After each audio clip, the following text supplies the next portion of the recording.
It was another devastating day in the most notorious Siberian prison, Belaya Smerte Gulag. Well, Golag's typical day was staying in a dark cell and listening for the screams of the doomed ones, the prisoners who were left for unbearable tortures and inevitable slow deaths, the ones you call the enemies of the state. Golag was imprisoned in the Doom Zone, not as the Doom himself, but as the tool for torturing the Doom Ones. One of the torture phases of demoralizing the Doom Ones was imprisoning the victims to the Golag's cell. Stories about spending time with a beast, our hero Golag, were spreading wild through the entire prison. Some said he was eating alive the doomed ones during the imprisonment nights spent together. Some said there would not even be a bed place left after sending some unlucky prisoners to spend time with the Babayaga of Belaya Smerte. But they all ended up to the same conclusion. Sharing his cell time with a Babayaga was the end of the line for the prisoner. Some said it was a final bliss, a freedom card from suffering, as living in Belaya Smerte was like living in hell anyway. This day was one of those days where the Doomed One was sent to the Golag's cell. But this time everything was different. This time it was no ordinary doomed prisoner who was sent to the Golag's cell. This prisoner was calm and not afraid of Golag. This prisoner was there with a purpose. The moment Golag saw him, he knew something was not right, and this is going to be no ordinary day.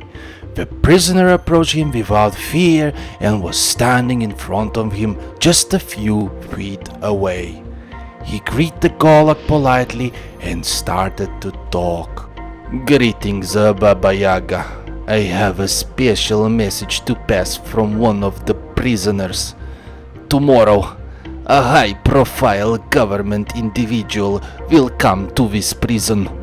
It will look like a regular routine trip, bringing some dangerous enemies of the state.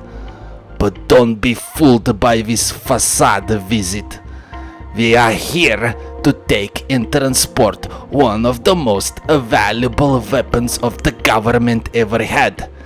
And you, my comrade, will help us to steal it and escape this shithole." Baba Yaga shook his head and was about to call the guard, but then prisoner grabbed his arm and whispered quietly, "Help us, and we will direct you to your brava." Baba Yaga grabbed the poor bastard and smacked it to the wall, holding him with the two hands, and said, "You are talking with the most dangerous beast inside one of the most deadliest prison in this country. I can rip you apart in seconds. You better do not play games with me, comrade." Prisoner, with a slightly shocked face and fear in his eyes, nodded and promised to the Baba Yaga this is real and that his cell will be open this night and he will meet the person behind the plan outside of his cell tonight. Baba Yaga let him go and then quickly strike a powerful punch to his guts. Prisoner fall on his knees, spitting blood from his mouth, and Baba Yaga looked at him and said that if nobody will come tonight to explain what the fuck is going on, you will be drinking your own blood next morning, comrade. But indeed, around the midnight, Golag heard the faint sound of his cell getting unlocked. He went to the cell doors and opened it slowly. In the dark corner of the corridor, in front of his cell, he was standing scrawny, weary figure. It greeted him with a faint voice. It's been a while, my comrade.